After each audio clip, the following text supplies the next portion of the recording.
What are your thoughts on guns? I think the Second Amendment makes a lot of sense. The idea that a society in which only the ones with guns are the cops is kind of terrifying, because if the government goes tyrannical, you're screwed. Could it work in India? So, first of all, let's ask ourselves, what is this Second Amendment that Kushagra Kalashnikov speaks about? So, let's go to Google, and it's the Second Amendment of the U.S. Constitution that he's talking about. So, let's search for it.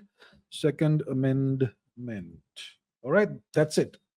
So, you're talking about the U.S. Constitution, and let's see what Wikipedia has to say, because in this case, they're going to be accurate. The Second Amendment of the United Constitution protects the right to keep and bear arms. It was ratified in December 1791, and so on and so forth. The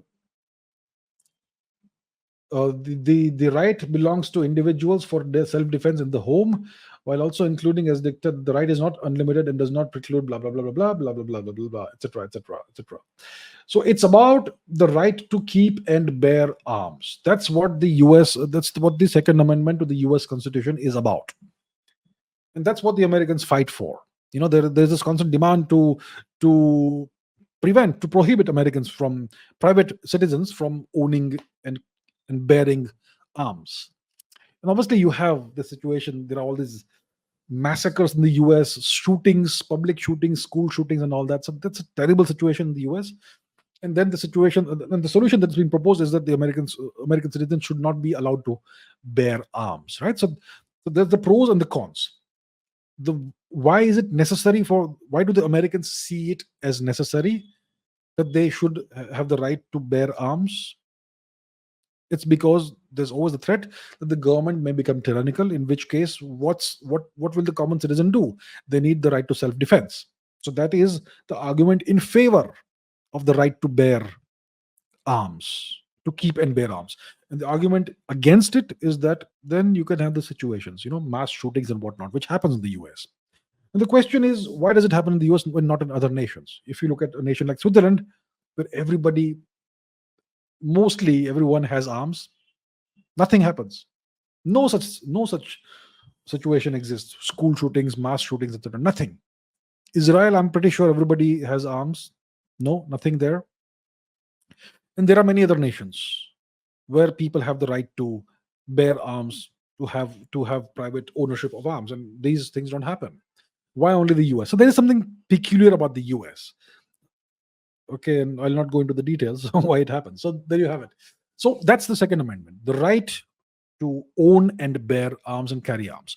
Now, in India, in Bharat, until 1857, every Indian citizen had the right to carry arms.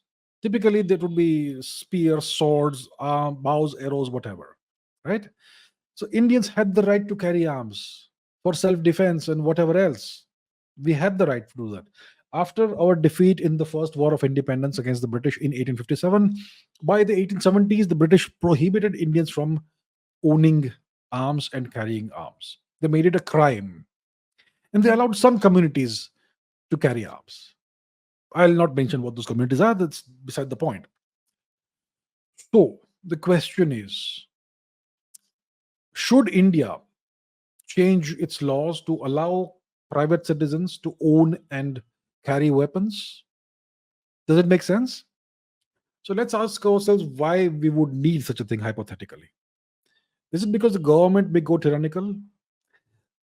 Well, I'm not sure about that. What it would, but if you changed the law and made it legal for private citizens to own arms, weapons, and to carry weapons, then it could make the defenseless no longer defenseless. Who are the defenseless in India? Generally, it's the Hindus, right? So it won't happen. Won't happen.